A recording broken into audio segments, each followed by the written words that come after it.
So what's up sa mga kahombre ko dyan? Mga gago, what's up? Meron naman nga pala to. At ito mga kahombre ko, medyo seryoso ho itong content ko na to kasi actually may kailangan tayong intindihin mga kahombre ko. And at the same time, meron din tayong kailangang indahin at this is the right time for us to reflect mga kahombre ko. Alam nyo kung bakit? Kadalasan, ang ating mga health ay parang tsinachamba-tsambahan lang natin. Tama? Kung ano-ano na lang makain natin, pansit canton sa umaga, sinangag sa umaga, cup noodles, kung ano-anong mga fast food na pinagkakain natin every single day na lumilipas, mga kahombre ko. Hindi lalagpas ng isang araw na hindi tayo kumakain ng mga favorite junk foods natin, mga kahombre ko. Siguro sa isang araw, isang beses lang tayo nakakain ng maayos-ayos na lutong bahay. Paminsan-minsan, 3 times a week, 4 times a week, 5 times a week lang. At mga kahombre ko, mapapansin nyo rin siguro no, na namamayat ako. Ang tindi na ng pinayat ko. Ako kasi ho ay humingi na ng tulong no, sa Med Club. At talagang nagpapaturok ako ng tirze sa Med Club every single time. No? Pero ayan ho ay with proper na mga doctors na nagche-check sa akin. Tamang mga medical procedure sa aking buong katawan kasama ng misis ko upang maibsan ko ho ang aking pagkataba. Mga kahombre ko kasi alam nyo, sobrang hirap na naging sitwasyon ko. Sa totoo lang, medyo nahihiya ako pero alam nyo yun, isa din yun kung ba't ako nag-video, kung ba't ko to i-video. Kasi marami nang nakakapansin. Humingi talaga ako ng tulong sa Med Club. Kasi kung mapapansin nyo, nung mga nakaraang buwan, sobrang taba ako mga kahombre ko. At alam nyo yun, yung kaakibat ng pagkatabang yun, sakit. In fact, madalas akong nagkakaroon ng matinding acidity sa aking tiyan, mga kahombre ko. At lalong-lalo na nagkakaroon ako ng matinding gout. At ako ho ay natakot na. Kaya talagang kumatok na ako sa The Med Club. Kasi hindi ko na kaya, mga kahombre ko. Hindi ko na kinaya. And now, na nag-i-intake na ako ng tirze, talagang naging ayos ang aking katawan. Pero syempre mga kahombre ko, huwag niyong gagawin yan kung walang mga doktor na nag-check up sa inyo na pwede mo talagang iturok yan at kayang tanggapin yan ng katawan mo. Pero ako mga kahombre ko, sinasabayan ko rin ng G. Minsan gumigising ako, putragis, parang nangingimi yung mukha ko, so kumakapal yung bato ko, kaya ako natakot. Kaya inayos ko yung sarili ko mga kahombre ko. Di ba? Natakot talaga ako. Sobrang taba ako mga kahombre ko. Hindi nyo lang siguro napapansin. Pero umabot ako ng 99.8 kilos. And now, 90 kilos na lang ako. 90.8 kilos na lang ako mga kahombre ko. Ang laking naitulong sa akin ng Med Club, ng tirze, ng pagturo ko. With proper check-ups. Tandaan nyo ha. With proper medical attention dapat yon, ha? Hindi lahat pwede ha. Depende yan mga kahombre ko. Dapat magpapa-check up muna kayo. I-check muna lahat sa inyo bago nyo gawin yan. But this was the only thing na pwedeng makatulong sa akin. Kasi mga kahombre ko, ang hirap kong magpapayat, sobrang takaw ko pa naman. Di ba? So, ang labo para sa akin na pumayat. Kaya yun lang yung naging chance ko. Ngayon mga kahombre ko, eto na, no? Bilang isang influencer na merong 3 million plus subscribers sa YouTube, mga kahombre ko, at very, very wide, no, ang aking audience, naintindihan naman natin na yung subscribers natin, mga kahombre ko, for sure, hindi lang ganun karaming tao nakakapanood o nakakilala kay MJ at sa mga kahombre niya. Definitely. Ngayon, mga kahombre ko, ang dumadanas ho ng ganitong isang co-influencer ko ay si Sergey Bin, mga kahombre ko. Ngayon, nakapag-video tayo ng ilang content kay Sergey Bin kung saan ating kinikritik, mga kahombre ko, yung kanyang mga nagagawang iba't ibang mga pranks na unfortunately, hindi maganda ang kinakalabasan sa publiko. Ngayon, mga kahombre ko, nag-video ako because I understood now kung bakit pala umaabot siya sa ganon. Makikita nyo rin na sa mga content natin about kay Sergey Bin, meron ako laging positivity, may negative, positive. Sino ba naman po ang hindi bumilib sa istorya ng Kapinpin Brothers? Sino ba naman ang hindi bumilib no, na nawalan sila ng kanilang ama at sila ay tumayo sa mga sarili nilang paa at hindi sila napasama. Instead, umangat pa sila. Nung nawala ang tatay ng Kapinpin, ang nangyari sa kanila, yumaman sila. Ibig sabihin, mga kahombre ko, napakabuti nung ama nila. Palakpakan natin ang ama ng Kapinpin Brothers. Anyway, ibig sabihin, legitimate, mga kahombre ko, na solid talaga yung ama nitong mga to. Kaya mahal na mahal din nila, and actually, nag-start na rin ang publiko na mahalin ito. Kasi mga kahombre ko, si Sergey Bin, para sa akin, tulad nila Gio Ong, di ba? Kahit minsan, against kayo kay Gio Ong, still, pinagtatanggol ko yan si Gio Ong online. Si Kong TV. Yung mga yan, mga kahombre ko, are one of the best content creators that we have in the Philippines. Kaya nakakadismaya, kunwari, si Sergey Bin, gagawa nga ng ganong klase na prank, mga kalokohan na sobrang bulgar, di ba? Bulgaran, kabastusan. Talagang nako-call out natin, mga kahombre ko. Kasi nakaka-disappoint. Kasi ako, bilang ako si MG, pwede yon mga kahombre ko, na magkamali tayo. Alam mo yun? MG is MG, alam niyo yan, mga kahombre ko. Alam niyo, negative, positive is the same thing for my image. Kaso lang, yung mga katulad at kalibro talaga ni Sergey Bin ay hindi pwedeng magkamali dahil sobrang daming mga taong nanonood sa tao na ito, mga kahombre ko. Bata, matanda. So, hindi po pwede na madismaya o madisappoint ang mga tao na yun sa kanya. So ngayon mga ma'am and sir is announcement lang po ito. Ayan, sa mga nagtataka po kung bakit wala po si Kuya sa mga nakakaraang vlog po namin. Ayan yung mga ilang vlog na po namin, ilang araw na rin. At ayun, si Kuya po kasi ngayon may pinagdadaanan.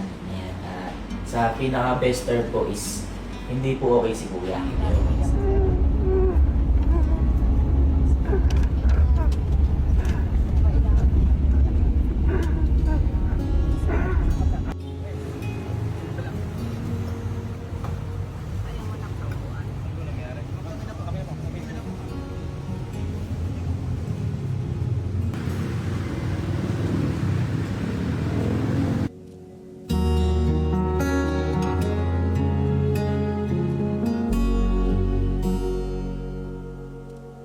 With this, mga kahombre ko, mapapansin ho natin na nagsuffer siya ng gantong klase ng sakit. Maaring anxiety, maaring mild stroke, maaring simpleng gout, maaring simpleng acidity, mga kahombre ko. Ngunit, this is very dangerous.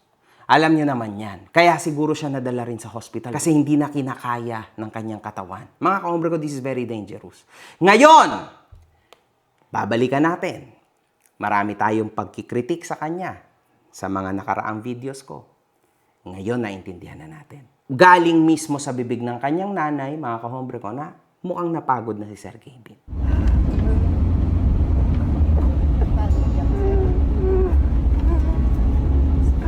Kasi mga kahombre ko, being an influencer is not just, alam mo yung bragging about what you have, vlogging anything na naiisip mo na i-vlog. No. Kasi meron hong tamang pagsusuri yan. Merong tamang pag-aaral yan sa likod ng lahat ng content. And to tell you the truth, yung ginagawa ho ni Sergey Bin, konti lang ang nakagawa niya ng mga influencer. Nandyan ang mga kaibigan natin na Brusco Bros, sila Jonah, sila Merk, sila Tony Fowler back in the day.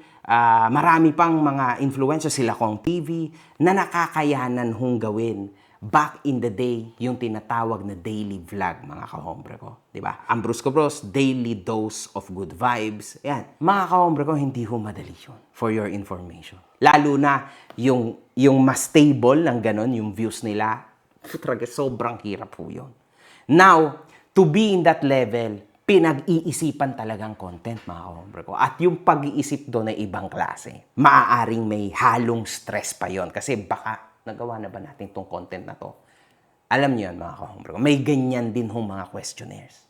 Now, sa tingin ko, mga kahombre ko, si Sergey Bin ay literal na na-stress ho yan sa pag-iisip niya ng mga bagong contents. In fact, mapapansin nating lahat na in-involve niya na rin sa circle niya na to ang kanyang buong pamilya. It's for him to have more ideas, more brains, kumbaga, sa contents niya. But, hindi niyo pwedeng ialis na siya pa rin ang head ng pamilya. So, ibig sabihin, mga kahombre ko, siya pa rin ang magbubuhat o nagbubuhat sa mga content creations nila. Ibig sabihin nun, lahat ho ng stress ay nasa kanya. Now, kaya pala, napupush siya to the extremes. Makikita natin, mga kahombre ko, tulad ng dalawang ang content na nagawa natin kay Sergey Bin, di ba? Kung saan, yung isang prank niya ay hindi masyado maganda, yung isang prank niya hindi rin maganda, mga kahombre ko. Now, napapansin at nakita nyo naman, na kaya pala niya nagagawa yung ganyan, it's because punong-puno na ang utak niya. Wala na. Halos mapiga na siguro ang kanyang mga ideas. Kaya, kung ano na lang yung pumasok sa isip, yun na lang. Minsan, may mapapanood pa yan na kung anong prank, siguro, gagayahin niya lang partially, then dadagdagan niya na lang ng iba niyang ideas. But, yan ang patunay, mga kahombre ko, na ang pagiging influencer ho ay hindi madali. Napakahirap po niyan, mga kahombre ko. Lalo na pag dinadanas mo na yung anxiety, lalo na yung pagdating sa medyo nalalaos-laos ka na. Alam mo yan, mga kahombre ko. May mga ganyan din na, grabe, ba't ang views ko today hindi na tulad kahapon? Ba't ang views ko this month hindi na tulad nung last month? So, pababa ho ng pababa ang kita. Tandaan nyo, mga kahombre ko, sa bawat saya, sa bawat ngiti ng isang komedyante, tulad nga nito ni Sergey Bin, meron din huyang kaakibat na lungkot at mga problema sa likod. So, alam niyo yun, mga kahombre ko, I feel really sorry now and bad na grabe pala, no? Yan yung tunay na pinagdadaanan ng aking isang co-influencer. Siguro nga, tama, mga kahombre ko, na talagang napagod na si Sergey Bin sa buong sitwasyon na ito. Imagine niyo, mga kahombre ko, daily vlog, mga kahombre ko, every day.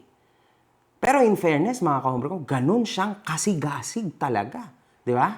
Ang hirap po niyan. Ayan yung pwedeng mangyari. At mga kahombre ko, to tell you the truth, hindi lang talaga na-videohan, no?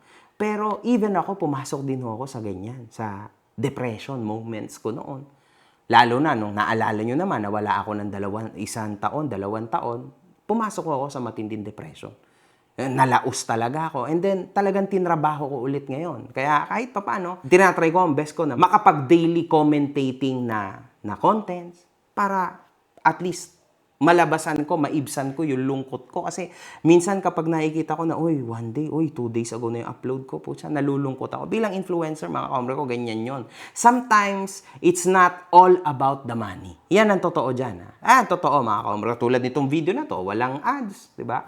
Walang kahit na ano. Sometimes, it's not about the money. Sometimes, it's about being humans, mga kahombre ko. Yan ang totoo dyan. Yan yung mga bagay na hindi nyo makikita dahil kayo ay mga viewers lang, di ba? Na tinatry kong ipamulat sa inyo kung ano yung nasa likod ng camera. Makikita nyo, minsan, ang dugyot ko. Makikita nyo, minsan, iba yung background ko. Kaso, wala akong choice but to bring my job where I am. At ganun din si Sergey Bin. Makikita nyo naman siya, di ba? Na minsan yung itsura niya, yung suot niya, hindi masyadong ayos, but he needs to move forward with this. Kasi ito na yung daily life niya. This is his daily vlog, mga kahombre ko. At parati nyo rin tatandaan na meron din ho siyang mga binabayaran na extra na mga bagay na kailangan niyang bayaran sa buwan-buwan. So kung ngayong buwan, medyo humina, medyo mahirap para sa kanya sa susunod na buwan. Kaya talagang very consistent siya on doing kung ano ba talaga yung best na kaya niyang gawin sa mundong ito. Ayun ay yung pasayahin ang maraming tao. Anyway, Sergey Bin, alam mo, na-appreciate ko yung pagpayag mo, no, na makita ka sa ganyang state at ipinakita mo mismo sa mga tao. I appreciate it kasi dahil din sa video na yan, nakita rin ng mga tao na ang pagiging influencer ay hindi pagiging influencer lang. It's a freaking tough job, mga kahombre ko. Because you are always playing with the numbers. At ikaw ay laging nasa gitna. Nasa hot seat ka lagi. Hindi ka sure. Today you are loved. Tomorrow you are hated. Ganun yun. At makikita at nakita natin yun kay Sergey Bin. Diba? So, once na magkamali ka, maling-mali ka na. Kahit 1,000 pang ginawa mong tama, mali ka na agad. Mga kahombre ko, isa lang yan sa na-appreciate ko sa paglabas niya ng video na yon. At syempre, mga kahombre ko, yung ganung state niya, Inilabas niya mismo yung video niya para makita nyo. And nakita nating lahat yung state niya, yung tumitirik ng yung mata niya, na hospital pa siya. My God, man. It's a very sad sight. Pero grabe to mga kahombre ko. It takes a lot of courage, no, na makita mo yung sarili mo sa loob ng isang content na nasa ganung kalagayan. So, anyway, Sergey Bin, sana gumaling ka, maibalik mo yung iyong sigla sa videos mo. Siguro, you deserve a good rest now, sa ngayon. Do not push yourself, at least for 2 to 3 months. Sigurado naman marami na kayong naipon. So, marami ring nagmamahal sa'yo na mga co-influencers, hindi tulad ko na wala nagmamahal sa akin, konti lang. Huwag mo sabihin yan. So, you are very lucky. And for sure, maraming nagme-message sa'yo at nagpapaabot sa'yo ng kung anumang klaseng tulong, kahit kamusta lang or whatsoever. Kasi for sure, financially, hindi mo naman kailangan yun. Hopefully, maging ayos ang pangangatawan din ni Sergey Bin. Sana pumayat din siya. Kasi talagang isa ho yan sa kalaban. Lalo na bata pa si Sergey Bin, mga kahombre ko. So, alam niyo yun. Hindi bagay sa edad niya yung ganyang sakit. Anyway, mga kahombre ko, hanggang to na lang. One love, good fucking vibes.